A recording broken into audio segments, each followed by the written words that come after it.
Hello दोस्तों, कैसे हैं आप सभी। आशा करते हैं कि अच्छे होंगे। दोस्तों, बिहार में आपको चारों तरफ से वैकेंसी देखने को मिल रही हैं। दोस्तों, अभी आप लोग देख सकते हैं कि बिहार पुलिस का वैकेंसी निकला था 21,391 पद के लिए। उसके बाद बिहार एसएससी का निकला। उसके बाद अभी दरोगा का निकला। अब फिर से आप लोग देख सकते हैं कि बिहार सब इंस्पेक्टर प्रोबिटेशन का आपका नोटिस आउट हो गया है। दोस्तों, आपका फिर से इसमें वैकेंसी निकल के आ रहा है। तो आइए सारा कुछ एंड तक देखिए वीडियो को। सारा कुछ हम इस वीडियो में आपको बताएंगे, कितना सीट है, क्या है सारा एज सिलेबस, कौन कौन फॉर्म को भर सकता है, तो A to Z जानकारी। तो देखिए दोस्तों देखिए, मद्य निषेध उत्पाद एवं निबंधन विभाग बिहार सरकार में अवर निरीक्षक मद्य निषेध सब इंस्पेक्टर प्रोहिबिशन एवं निगरानी विभाग बिहार सरकार ने पुलिस अवर निरीक्षक पुलिस सब इंस्पेक्टर के रिक्त पदों पर संयुक्त प्रतियोगिता परीक्षा के आधार पर सीधी नियुक्ति हेतु विज्ञापन ऑनलाइन आवेदन प्राप्ति की अंतिम तिथि 4 दिसंबर 2023 है। देख लिए दोस्तों, आगे देखिए। विज्ञापन संख्या 3 और 23। विज्ञापन संख्या कितना है? 3 मद्य निषेध उत्पाद एवं निबंधन विभाग बिहार सरकार एवं निगरानी विभाग बिहार सरकार विभिन्न पदों की रिक्तियों की संख्या निम्नतम है। देख सकते हैं आप लोग। अवर निरीक्षक मद्य निषेध सब इंस्पेक्टर प्रोहिबिशन, इसका आपका 63 सीट है। ठीक है दोस्तों, कितना है? 63 सीट है इस लेवल 6 वेतनमान के लिए। उसके बाद पुलिस अवर निरीक्षक बिहार निगरानी सेवा संवर्ग पुलिस सब इंस्पेक्टर विजिलेंस, आपका इसके लिए 1 सीट दिया गया है।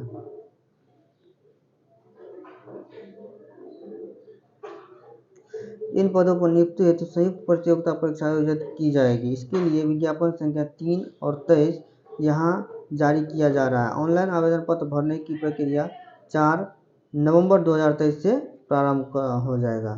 तो कब से होगा आपका? आज 2 तारीख है, तो 2 दिन बाद यानी कि 4 नवंबर 2023 से आपका फॉर्म भराना स्टार्ट हो जाएगा।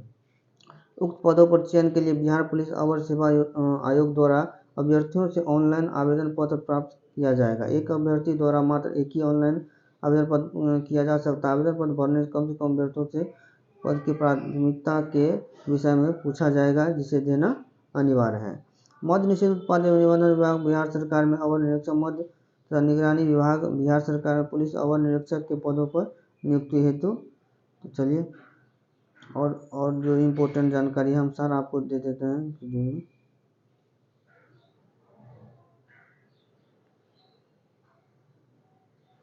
देखिए दोस्तों, इसमें उम्र सीमा दिया गया कि उम्र सीमा की गणना आपका 1/8/2023 के आधार पर किया जाएगा। कब किया जाएगा? 1/8/2023 के आधार पर। अभ्यर्थियों की उम्र दिनांक 1/8/2023 के मैट्रिक एवं समकक्ष प्रमाण पत्र के अनुसार न्यूनतम होगी। यानी कि आपका 1/8/2023 के किया जाएगा, और ये आपका मैट्रिक या उससे मैट्रिक के प्रमाण पत्र के आधार पर किया जाएगा। ठीक है दोस्तों,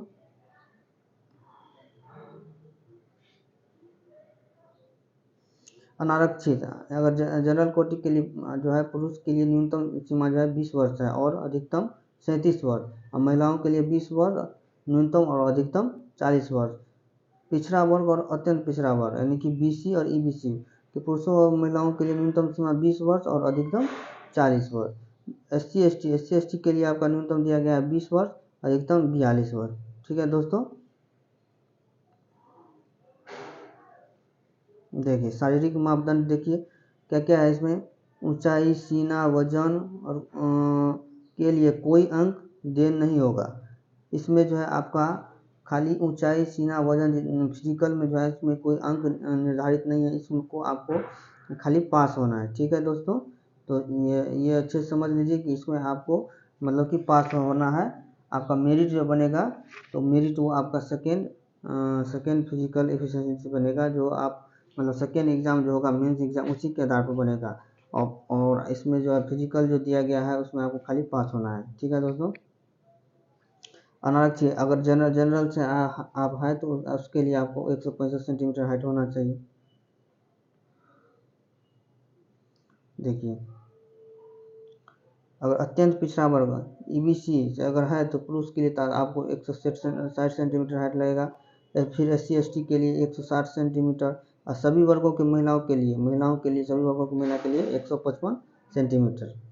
ठीक है दोस्तों, देखिए अगर आप जनरल से हैं तो आपका चेस्ट जो है 81 सेंटीमीटर होना चाहिए नॉर्मल में, उसके बाद 86 सेंटीमीटर फुला के, यानी कि 5 सेंटीमीटर आपका फूलना चाहिए। ठीक है दोस्तों, उसके बाद है अनुसूचित और अनुसूचित जनजाति के पुरुषों के लिए, इसके लिए जो है आपका 79 सेंटीमीटर होना चाहिए और फुला करके 84 सेंटीमीटर। महिलाओं के लिए सीमा की माप नहीं की जाएगी। ठीक है दोस्तों, सभी वर्गों के महिला उम्मीदवारों के लिए न्यूनतम वजन जो है 48, महिलाओं के लिए जो है आपका 48 केजी वजन होना चाहिए। आगे देखिए दोस्तों, प्रथम चरण की जो प्रारंभिक परीक्षा होगी, प्रारंभिक परीक्षा में 200 अंक का एक पत्र होगा जिसमें प्रश्न की कुल संख्या 100 होगी, यानी कि एक प्रश्न 2 मार्क का होगा। ठीक है दोस्तों, 2 घंटे का आपका समय मिलेगा। उक्त पत्र में सामान्य ज्ञान एवं समसामयिक के मुद्दों से संबंधित प्रश्न पूछे जाएंगे। इसमें 30% अंक प्राप्त करने वाले अभ्यर्थियों को मुख्य परीक्षा के लिए 30% से कम अंक प्राप्त करने वाले विद्यार्थियों को मुख्य परीक्षा के लिए असफल घोषित कर दिया जाएगा। तो इसमें आपका 30% अगर आप कम अंक लाते हैं तो आप यानी कि मुख्य परीक्षा नहीं दे पाएंगे, उसके लिए आपको असफल घोषित कर दिया जाएगा। प्रारंभिक परीक्षा में प्राप्त अंकों के आधार पर रिक्तियों के 20 गुना सफल, 20 गुना यानी कि अभी आपका कितना है, यानी कि 63 एक 64 आपका सीट निकला है, तो इसको आप 20 से गुना कर दिए, 8 बार यानी कि 1280 आपका इतना रिजल्ट दिया जाएगा, 20 गुना रिजल्ट। ठीक है दोस्तों, अभ्यर्थियों का चयन मेगा क्रमानुसार आरक्षण कोटिवार किया जाएगा। मुख्य लिखित परीक्षा हेतु आर्यता प्राप्त अभ्यर्थियों की पर्याप्त संख्या में उपलब्धता की दशा में उक्त अनुपात उपयुक्त रूप से कम किया जा सकेगा। देखिए द्वितीय चरण में जो आपका परीक्षा होगा ये मुख्य परीक्षा, इसका भी देखिए, प्रारंभिक शिक्षा में सफल अभ्यर्थियों को मुख्य परीक्षा में सम्मिलित होने का अवसर प्रदान किया जाएगा। मुख्य परीक्षा में 2 पत्र होंगे। मुख्य परीक्षा में जो है आपका 2 पत्र होगा, एक पत्र जो है आपका हिंदी का होगा, उसके बाद सेकेंड आपका GK GS का होगा। तो प्रथम 200 अंकों का होगा, सामान्य हिंदी का 2 घंटे का समय मिलेगा, 100 प्रश्न रहेगा और न्यूनतम आपको 30% अंक इसमें लाना अनिवार्य है। ठीक है दोस्तों, और उन्हें अगर आप नहीं ला पाते हैं, अगर 30% अंक पासिंग मार्क अगर नहीं ला पाते तो आप अयोग्य घोषित कर दिए जाएंगे। समान हिंदी पत्र का प्राप्तांक मेगा निर्धारण में नहीं जोड़ा जाएगा। आपका ये आपका सिर्फ क्वालिफाइंग नेचर का है, अगर इसमें आपको सिर्फ पासिंग मार्क लाना है। ठीक है दोस्तों, चलिए उसके बाद सेकेंड पेपर जो होगा आपका सामान्य अध्ययन का होगा और सामान्य विज्ञान, इसमें नागरिक शास्त्र, भारतीय इतिहास, भारतीय भूगोल, गणित और मानसिक योग्यता की जांच से संबंधित होगा। द्वितीय पत्र का पूर्णांक इसका भी 200 नंबर का रहेगा और 100 प्रश्न रहेगा। परीक्षा की समय 2 घंटे का दिया जाएगा। ठीक है दोस्तों, दोनों चरणों की परीक्षा में प्रत्येक गलत उत्तर के लिए निगेटिव भी देख सकते हैं, 0.2 अंक का निगेटिव है। तो निगेटिव तो नाम मात्र के ही है दोस्तों। अगर आप मान के चलिए कि तुक्का भी लगाते हैं तो 10 में से अगर मान के चलिए कि 4 भी अगर आपका सही होता है, 6 भी गलत होता है, तो 4 के लिए आपका 4 दूनी 8 नंबर तो मिल गया, लेकिन आपका मानिए कि 6 गलती हो गया तो आपका यानी कि 5 गलती पर 1 नंबर कटेगा। ठीक है दोस्तों, तो फिर भी आप फायदे में ही रहिएगा, तो ज़्यादा से ज़्यादा अटैम्प्ट करके आना ही है, समझ सकते हैं। यानी कि -2 उतना मतलब कि निगेटिव कुछ खास नहीं दिया गया, 0.2 यानी 5 क्वेश्चन पर 1 नंबर कटेगा। ठीक है दोस्तों, तो आपको पूरा अटैम्प्ट करके आना है। उत्तर पुस्तिका के दोनों प्रतियों में होगी, एक प्रति आयोग के पास। ठीक है दोस्तों, एक प्रति आयोग के पास सुरक्षित रखी जाएगा, यानी कि एग्जाम देने समय आपको 2 प्रति रहेगी तो एक आपको मतलब कि आपको रखना पड़ेगा, एक वहाँ पर ले लिया जाएगा। ठीक है दोस्तों, चलिए मुख्य लिखित परीक्षा के आधार पर रिक्तियों के 6 गुना अभ्यर्थियों का चयन कोटिवार मेगा अनुसार शारीरिक दक्षता की परीक्षा के लिए किया जाएगा। यानी कि फर्स्ट पेपर वन जो होगा तो उसमें आपका 20 गुना रिजल्ट दिया जाएगा। अब 20 गुना अगर फिर उसके बाद मुख्य एग्जाम जो होगा तो उसमें आपका सिर्फ 6 गुना जितना सीट है, यानी कि 64 रिक्ति है तो इसका आपका 6 गुना ही आपका फिजिकल के लिए बुलाया जाएगा। ठीक है दोस्तों, कितना हो जाता है 24 38 यानी कि 384 के आसपास आपका इतना ही आपका पास होगा फिजिकल के लिए। ठीक है दोस्तों, अभ्यर्थियों को शारीरिक दक्षता परीक्षा में मात्र उत्तीर्ण होना आवश्यक होगा। आपका शारीरिक दक्षता पर जो होगा आपका उसमें आपको सिर्फ उत्तीर्ण होना है। शारीरिक दक्षता परीक्षा हेतु आयोता प्राप्त अभ्यर्थियों को प्राप्त संख्या उपयोगिता की अनुपात उपयोग कम किया जाएगा।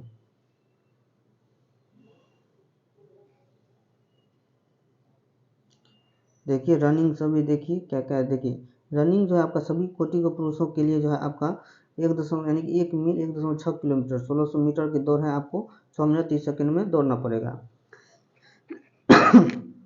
ठीक है दोस्तों, अधिक समय लेने वाले अभ्यर्थियों को असफल घोषित करते हैं। अगर 6 मिनट 30 सेकंड से आप ज़्यादा समय लेते हैं तो आप असफल हो जाएंगे। सभी कोटि को महिलाओं के लिए जो आपका 1 किलोमीटर का दौड़ रखा गया है 6 मिनट में। 6 मिनट से अधिक समय लेने पर उसको असफल घोषित कर दिया जाएगा। उसके बाद ऊंची कूद है।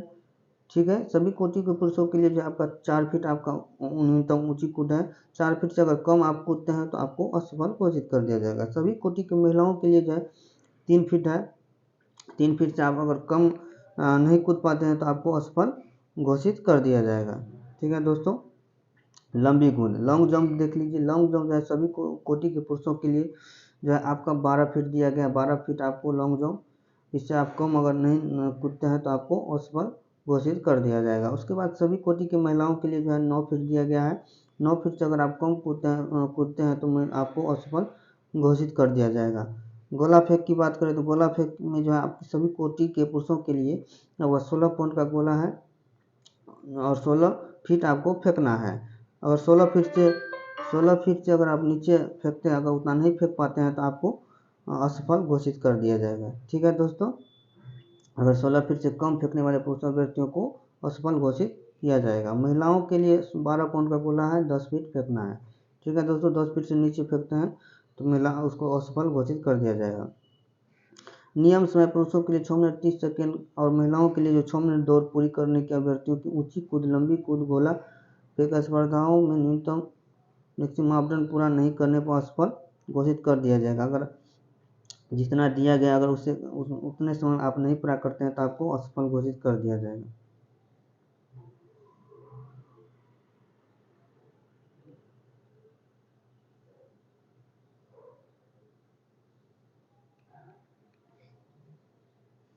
कितना सीट है देखिए। अनारक्षित जनरल के लिए आपका 27 सीट है। ठीक है दोस्तों, जनरल के लिए आपका 27 सीट है। जनरल के लिए आपका 27 सीट है। 27 सीट है और महिलाओं के लिए आपका 9 सीट है। ठीक है दोस्तों, आर्थिक रूप से कमजोर वर्ग आपके लिए 6 सीट है। महिलाओं में 2 सीट है। अनुसूचित जाति 10 सीट है, 4 सीट है। अनुसूचित जनजाति ST 0 सीट है, 0 सीट है। अत्यंत पिछड़ा वर्ग के लिए 12 सीट है, 4 सीट है। पिछड़ा वर्ग के लिए 7 सीट है। कितना है? 7 सीट है और 2 सीट है। ठीक है दोस्तों, उसके बाद पिछड़ा वर्ग के महिला के लिए 1 सीट है, 0 सीट है।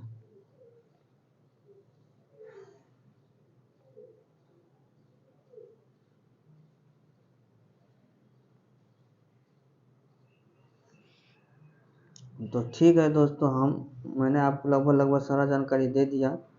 तो कैसा लगा आपको वीडियो, कमेंट में अगर कोई भी डाउट रहता है तो आप कमेंट करके ज़रूर हमसे पूछिए। और इसी तरह के अपडेट के लिए आप लोग हमारे चैनल को सब्सक्राइब कर लीजिए और अच्छे से तैयारी में लग जाइए दोस्तों, क्योंकि आप लोग को देख सकते हैं कि बिहार SI का जो निकला था, यानी कि उसका और इसका लगभग सबका समझिए कि सिलेबस सेम ही है। तो तैयारी अच्छे से कीजिए, आपका इस बार किसी न किसी में आपका जॉब लगेगा ही। अगर ईमानदारी से आप तैयारी कर रहे हैं तो इस साल आपका किसी में न किसी में जॉब लगना ही है। ठीक है दोस्तों, चलिए नेक्स्ट वीडियो में मिलेंगे, तब तक के लिए जय हिंद। चलिए।